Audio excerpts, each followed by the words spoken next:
Aleluia. Meus irmãos, que a graça e a paz seja com todos.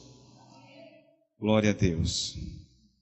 Eu quero ler com os irmãos um texto nas Sagradas Escrituras. Eu vou ler, na verdade, uma versão aqui, que é mais uma versão parafraseada.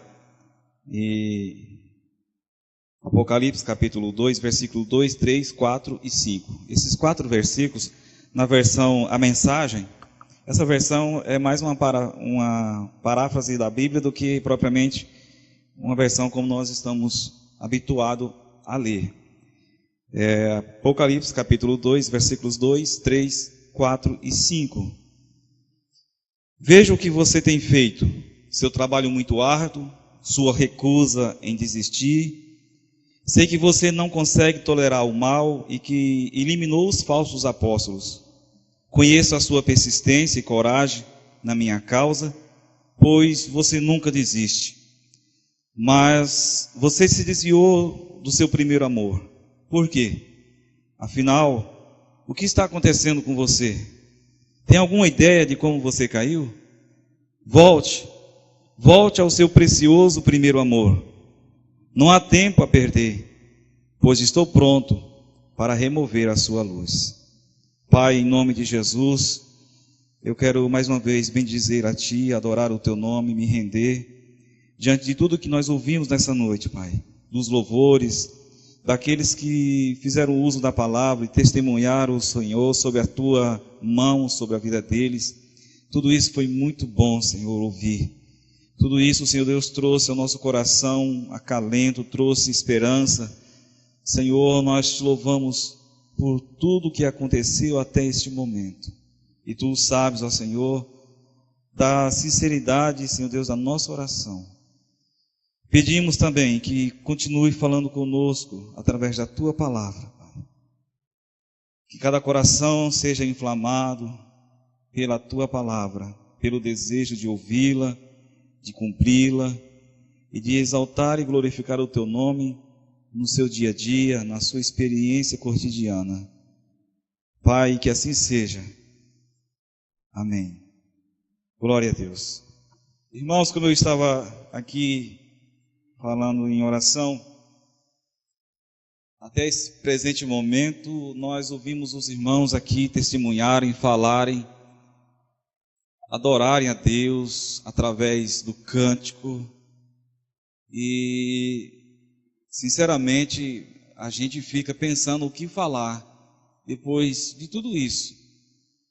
Porque quando nós nos dispomos a adorar junto com os irmãos que testemunham, a adorar junto com os irmãos que louvam, quando a gente se dispõe a fazer isso, desde o primeiro momento, quando nós chegamos aqui e nos curvamos em oração, nós não criamos expectativa para o fim, porque é durante o culto que nós adoramos.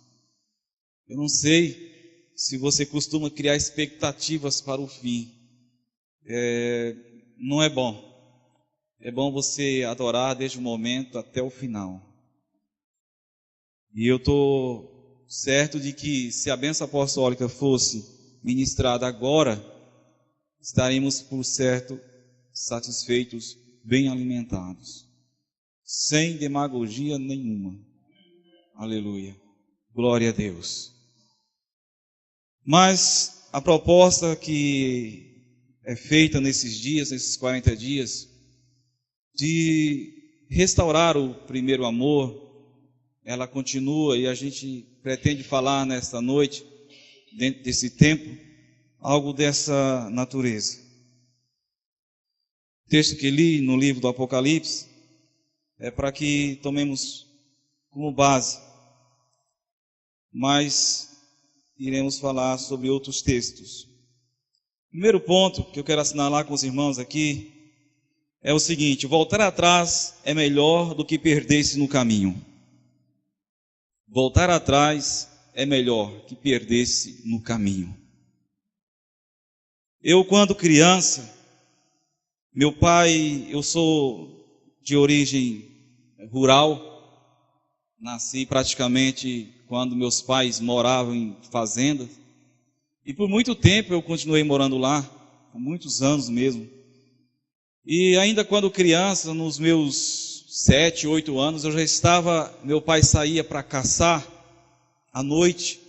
A gente morava em casas, não sei se alguém aqui já ouviu falar em casa de pau a pique, aquelas casas que é feita com madeira tirada da mata, e as frestas que ficavam, aquele espaço entre uma madeira e a outra, era fechada com barro.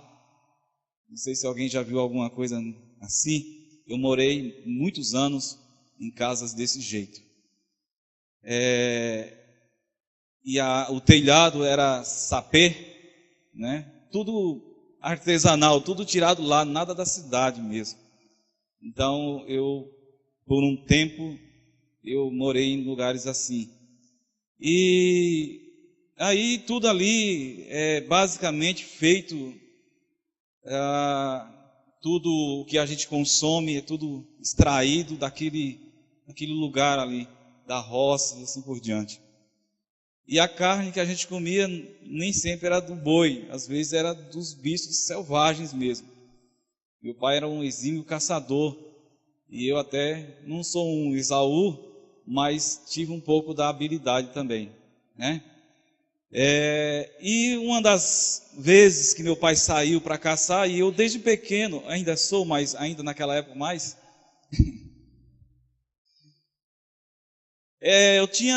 lembro bem, eu tinha mais ou menos 7 para 8 anos, e nessa época meu pai já me levava para as caçadas, eu já caçava com ele, saía à noite, e entrava mata dentro, escuro, às vezes em noites que não era enluarada, noites escuras. A gente saía caçando tatu, cateto, o que aparecesse a gente estava, né, pregando fogo neles. Se o Ibama soubesse. Então, em uma dessas noites, a gente se perdeu. E cada vez que ele tentava se localizar, mais ainda ele ficava desnorteado. Eu era só um acompanhante, não podia fazer muita coisa. E eu sei que a gente deve ter ficado lá pelo menos umas 4 horas perdido, sem saber onde era a saída. E à medida que ele avançava, mais ficava, né, difícil. O ideal seria, quando ele percebeu que estava perdido, o ideal era voltar. Por isso que o primeiro ponto que eu gostaria de assinalar com os irmãos, de sinalizar, seria: voltar atrás é melhor do que se perder no caminho. Muitas pessoas têm se perdido nesse caminho. Mas eu estou seguindo o caminho. A irmã Larissa disse aqui no Evangelho de João, no capítulo 14, que Jesus fala sobre a sua ida, sobre o seu preparo, depois voltar para buscar a igreja. E nesse mesmo contexto, nessa mesma fala de Jesus, ele diz assim: eu sou o caminho, a verdade e a vida. E nós então aceitamos a proposta de andar por esse caminho. Um dia nós ouvimos a palavra do Evangelho, dizendo que ele era não uma alternativa, dizendo que ele era a única alternativa. Então, primeiro, nós precisamos entender que Jesus não é uma das alternativas, ele é a única alternativa. Ele é o único caminho, ele não é um dos caminhos, ele é o caminho. Aleluia. E nós optamos um dia, então, nós ouvimos a mensagem do Evangelho, respondemos positivamente a essa mensagem. Entendemos que Jesus Cristo nos convidava para andar nele que é o caminho, e nós então começamos a andar por ele e andar nele. E as coisas começaram a acontecer, mas em determinado momento, sem que tivéssemos a consciência, nós começamos a sair do caminho. Mas nós acreditávamos que ainda permanecíamos no caminho. A palavra do Senhor, o profeta Jeremias diz com muita propriedade que enganoso é o coração do homem. Muitas vezes a gente pensa que está no caminho e nós estamos fazendo coisas pensando que são coisas que são próprias de quem está no caminho. Mas, na verdade, nós já deixamos o caminho. Alguns já estão a alguns quilômetros, outros já estão, quem sabe, a alguns metros que deixaram o caminho. Mas o certo é que todos, ou pelo menos uma boa parte, estão fora do caminho, pensando ainda estar nele.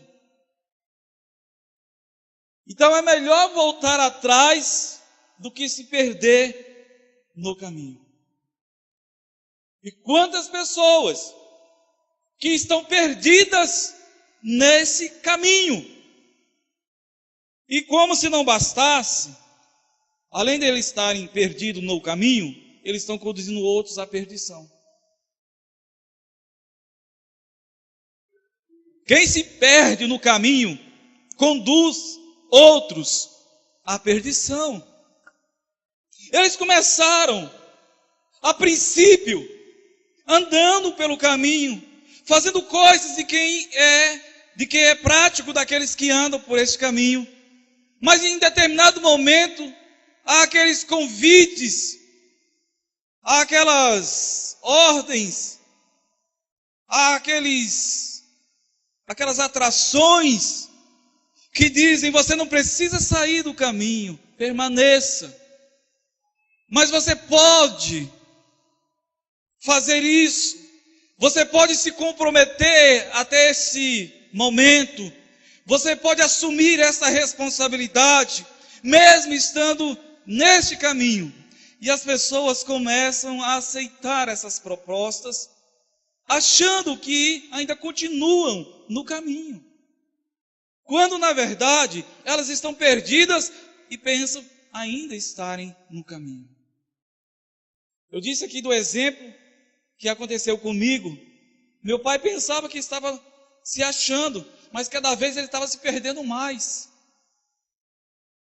E tem muitas pessoas que acreditam que estão no caminho, estão caminhando no devido caminho, e cada vez estão mais enveredadas por caminhos tortuosos, por veredas de morte, por veredas de frustrações, por veredas de decepções, por veredas que só enaltecem o homem. Caminhos que não glorificam a Deus, caminhos que não exaltam o nome do Senhor, caminhos que não edificam a igreja, caminhos que não trazem mudança, que não trazem transformações, caminhos que são, na verdade, conforme Salomão em Provérbios, caminhos de morte e não de vida. Quantas pessoas que no curso da sua trajetória, talvez sem que tivesse percebido, deixou de andar do caminho e ainda hoje pensam estar no caminho. Quantas pessoas que morrem por pensar que estavam em caminhos seguros, mas não estavam.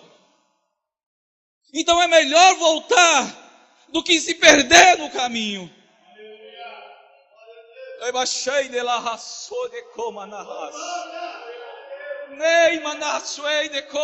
A igreja precisa voltar para que não se perca neste caminho.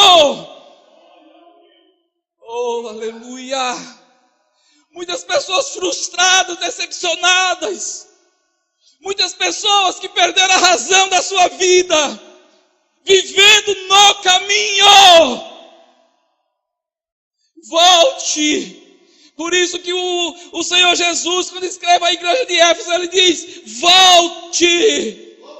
Volte, porque é melhor voltar do que se perder nesse caminho. Esse caminho é caminho de vida.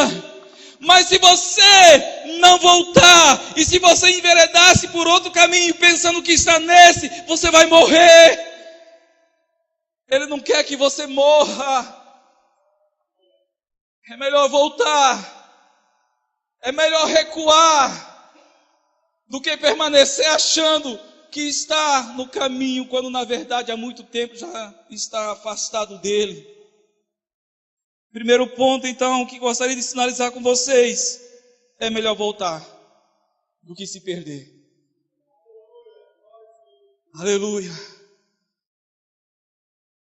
É difícil voltar? É. É difícil admitir que precisa fazer um retrocesso. É difícil. O humanismo,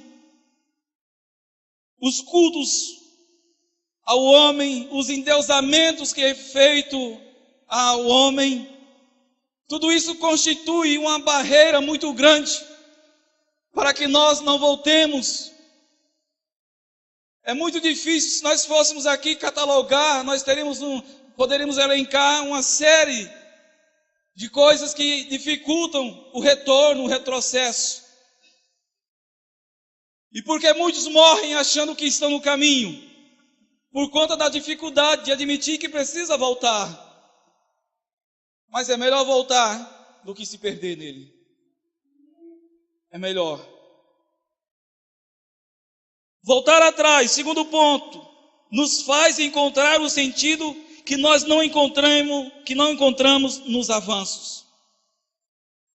Voltar atrás, muitas vezes, é a solução para nós encontrarmos o sentido quando nós não encontramos nos avanços que nós damos. Os irmãos são sabedores de que nós vivemos uma geração de avanços em todos os segmentos, em todos os aspectos. Nós vivemos avanços nunca antes vividos. Nós vivemos avanços sem precedentes. Mas pasmem os irmãos, nenhum desses avanços tem dado ao homem o sentido da vida. Então, quando nós voltamos, nós podemos encontrar o sentido quando não encontramos enquanto avançamos.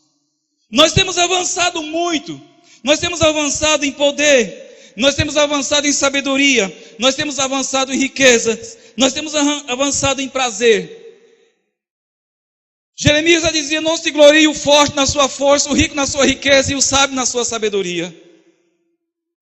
Nós temos avançado em muitos aspectos, mas em nenhum desses nós encontramos o sentido da vida.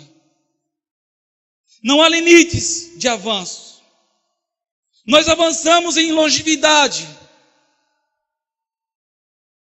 Eu lembro-me de que um dos dramas que eu assisti chamava-se A Espera de um Milagre. E nesse drama, o desfecho final dele, o ator Tom Hanks, que faz lá o carcereiro, ele recebe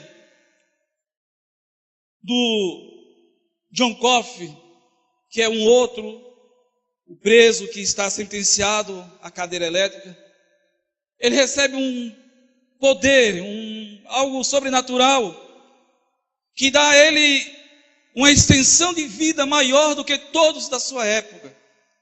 E o final do drama, para quem já assistiu, vai lembrar, ele está em um asilo, com 180 anos, reclamando da sua longevidade.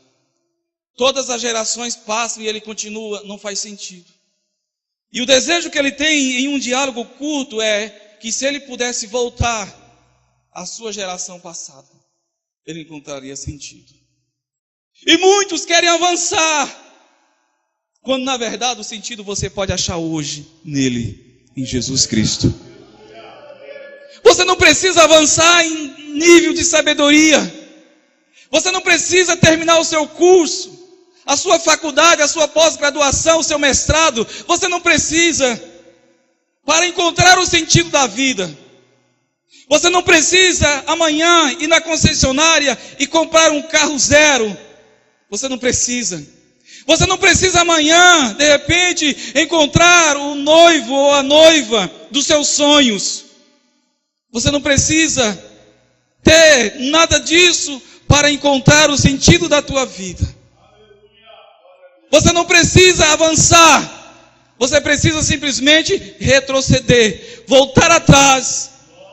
Nos faz encontrar o sentido que nós não encontramos quando avançamos. As pessoas avançam, como eu estava dizendo aqui, elas crescem sobremaneira. Elas crescem. E esse crescimento não é de todo mal. É necessário. Mas quando nós depositamos nesse crescimento e nesses avanços, a expectativa e a esperança da vida, isso torna-se um mal. Então, voltar atrás, segundo ponto, faz-nos encontrar o sentido que nós não encontramos quando estamos avançando. Você vai chegar à conclusão de que quando você finalizar o teu mestrado, o teu doutorado, quando você tiver os seus 2, 3 carros na garagem, quando você tiver o seu casamento e a sua casa, se você não encontrou o sentido nele hoje, não é lá que você vai encontrar. Aproveite o dia que se chama hoje e encontre sentido para a tua vida. Aleluia. E talvez seja necessário você voltar um pouco antes do dia chamado hoje para encontrar esse sentido. Talvez o sentido da tua vida não está nem hoje, no presente, nem amanhã. Está em algum momento do passado onde você deixou. Por isso que o Senhor Jesus aconselha a igreja em Éfeso: volta. Você precisa voltar. Muitas vezes nós somos tendenciosos a avançar. Somos tendenciosos a crescer, a progredir, sempre. Como eu disse anteriormente, isso não é um mal em si mesmo. Mas quando nós depositamos a nossa esperança em tudo isso, isso pode ser muito frustrante. Por isso, retroceder pode fazer encontrar o sentido da tua vida. Então, o primeiro ponto, voltar atrás é melhor do que se perder no caminho. Segundo ponto, voltar atrás pode nos fazer encontrar o sentido que nós queremos encontrar amanhã, enquanto avançamos. Volte. Terceiro, de onde devemos voltar? Existem alguns lugares de onde nós devemos voltar. Eu quero pelo menos assinalar 3 rapidamente aqui com vocês. Primeiro, nós devemos voltar da semeadura, da árdua tarefa de semear, da árdua tarefa de promulgar, propagar o Evangelho. O salmista, no Salmo 126, versículo 6, ele disse que aqueles que vão semeando e chorando, voltarão trazendo consigo os seus molhos. Então, voltar não quer dizer necessariamente que todas as vezes que você está voltando é porque você está em um lugar ruim, em um lugar indevido. Às vezes, existe momentos precisa voltar, mesmo estando fazendo aquilo que deveria ser feito, mas a seu tempo foi feito, então agora precisa voltar. Quando a gente fala em voltar, nem sempre é voltar de algo ou de algum lugar que seja maléfico, que seja mal. Você às vezes precisa voltar até mesmo de uma tarefa que você está fazendo, realizando para o reino de Deus. Mas quando você volta nesse sentido de estar realizando algo para o reino de Deus, você volta trazendo consigo os seus molhos. Você traz consigo a recompensa daquilo que você fez. É diferente de que quando nós voltamos de outros lugares. Em segundo lugar, de onde devemos voltar? Das profundezas do mar. O salmista, no Salmo 68, versículo 2, ele diz que o Senhor faria com que o povo voltasse das profundezas do mar. Quantas pessoas que estão enveredadas em profundas, amargas experiências, presas, acorrentadas, impossibilitadas de saírem dessas profundezas e respirarem a liberdade que Cristo tem. Quantas pessoas que amargam experiências que lhes aprisionam lá nas profundezas do mar, que estão sufocadas pelas águas que estão sobre elas.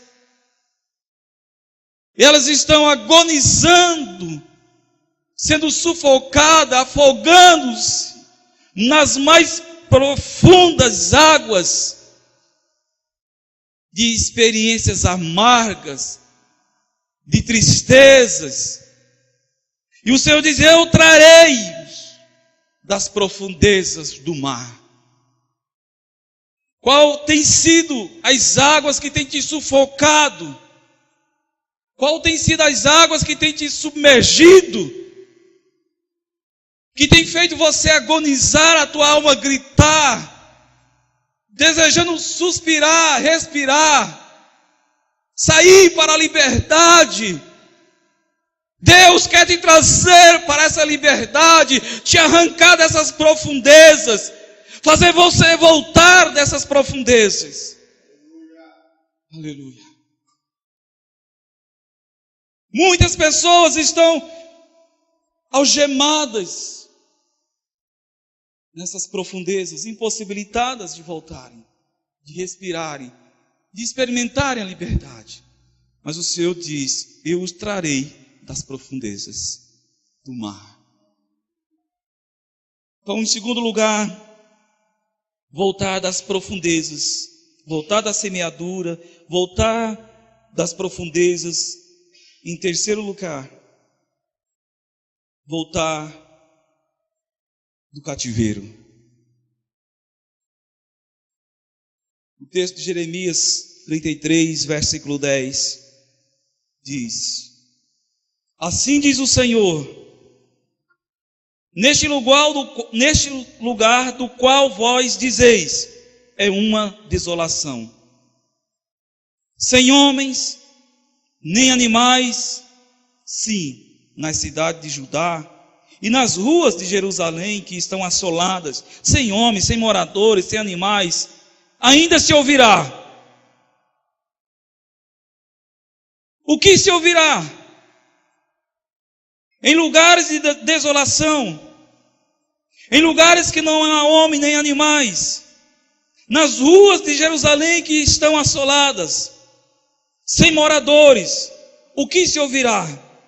Assim diz o Senhor: a voz de gozo e a voz de alegria se ouvirá, a voz do noivo e a voz da noiva se ouvirá, a voz dos que dizem: dai graças ao Senhor dos exércitos, porque Ele é bom, porque a sua benignidade dura para sempre.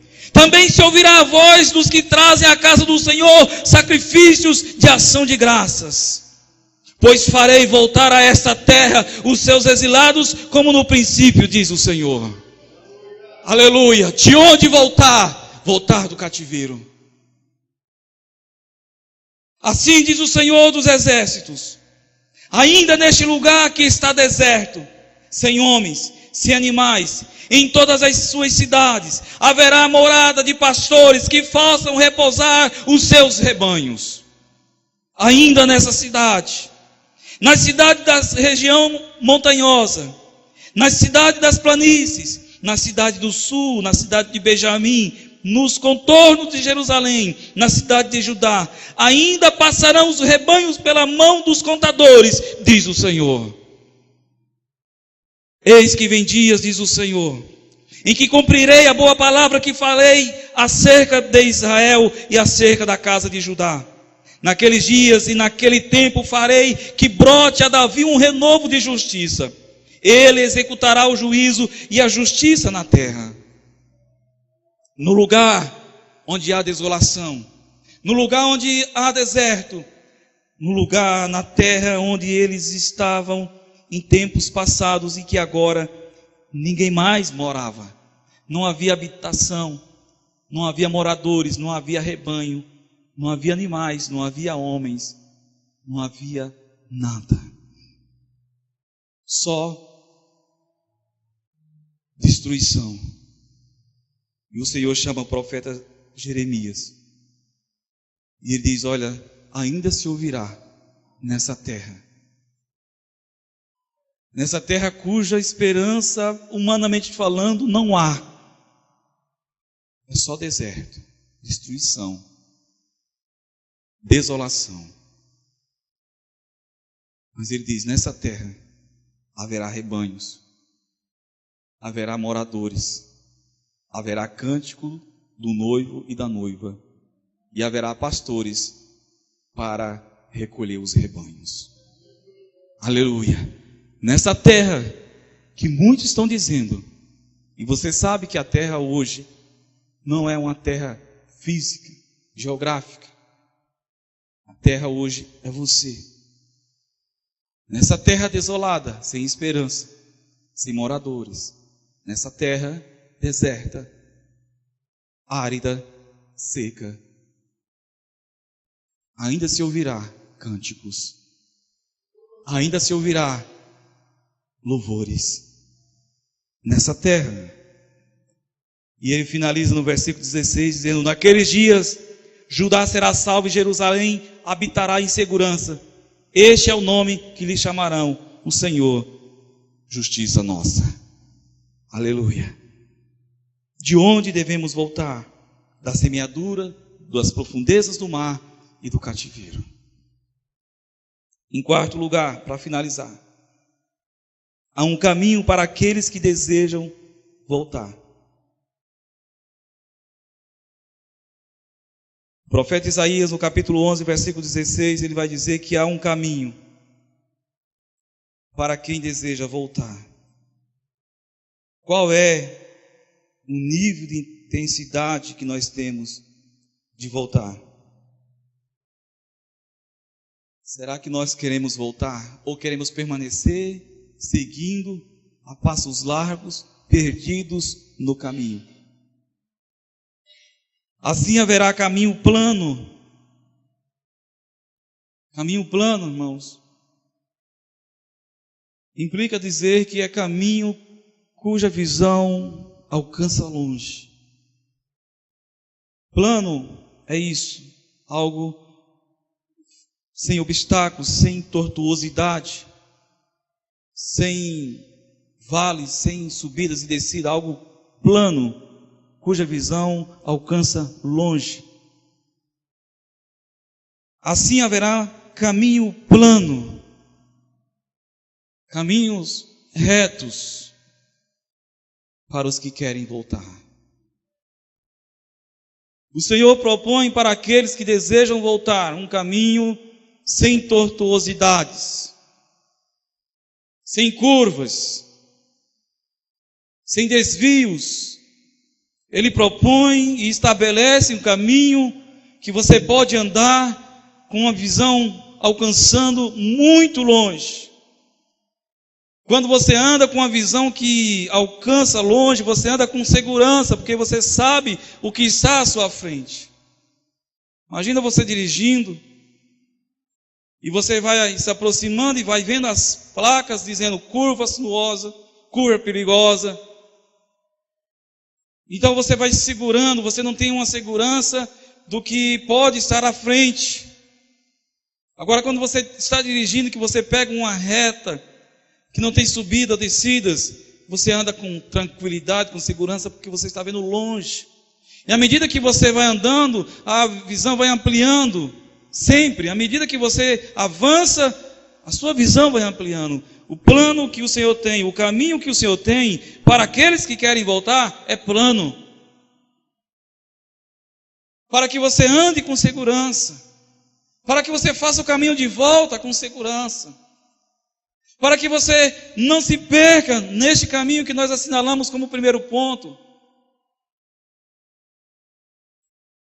Assim haverá caminho plano para o restante do seu povo, que voltar da Assíria, como houve para Israel no dia que subiu da terra do Egito.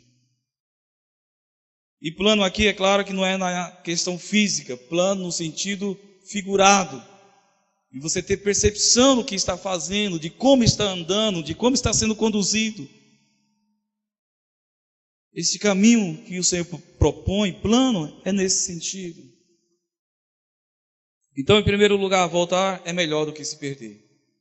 Voltar atrás, em segundo lugar, pode nos fazer encontrar o sentido que nós não encontramos quando avançamos. Em terceiro lugar, de onde nós devemos voltar. Em quarto e último lugar, há um caminho para aqueles que desejam voltar. Há um caminho estabelecido. E este caminho é um caminho plano, pronto para ser percorrido. O que nós iremos fazer? Permanecer avançando, mesmo estando perdido? Não, eu não estou perdido. Eu vou avançar e cada vez se perdendo mais. Qual é a nossa atitude hoje? Diante deste conselho que Deus nos dá. Voltarmos ou continuar achando que estamos no caminho, quando na verdade nos afastamos dele há muito tempo. Vivemos falando que estamos nele. Nos rotulamos como sendo seguidores desse caminho. Mas na verdade, quando você bota a sua cabeça no travesseiro, você fala assim: por onde eu andei? Ou por onde eu tenho andado? Quando você coloca a sua cabeça no travesseiro e o Espírito Santo sussurra aos teus ouvidos, ele pergunta: por onde você tem andado? E você ainda diz para todos que você está no caminho. E às vezes não queremos voltar. E quando nós falamos em voltar, isso não significa que você vai voltar e tudo será exatamente idêntico ao início. Às vezes essas pessoas se frustram porque elas pensam que quando se propõe voltar, ela volta exatamente em todos os detalhes de como era no início. Não. Às vezes voltar não é isso. Por exemplo, quando Israel volta para sua pátria, depois dos anos de cativeiro, é outro templo, é outro povo, é um reino unido. Agora não são mais dois reinos, norte e sul, agora é um só. Ou seja, há algumas coisas que a gente precisa entender. Quando a gente propõe que você volte, não pense que você vai ter exatamente tudo idêntico como era antes. A volta aqui é voltar à essência. A volta que é proposta é voltar às coisas essenciais. É experimentar a simplicidade e a profundidade das coisas de Deus. Talvez de uma maneira diferente. Não estranhe se isso acontecer. Não pense que será uma réplica, uma repetição exata de tudo que você viveu. Mas você pode ter certeza, pode ser muito melhor do que tudo que você já viveu no passado. Aleluia. Glória a Deus. Então voltar atrás é melhor do que se perder no caminho. E para finalizar, voltar da morte. O que é voltar da morte? Senão a ressurreição. O que esta temática propõe é trazer pessoas da sepultura à vida de novo, trazê-las a viver novamente. Voltar a viver é ressuscitar, é sair da morte para a vida, é reviver, é isso. Porque o último estágio de uma caminhada errada é a morte. Mas para esse último estágio, Deus tem uma provisão, a ressurreição. Então quando você volta à vida, você está ressuscitando. Volte, em nome de Jesus.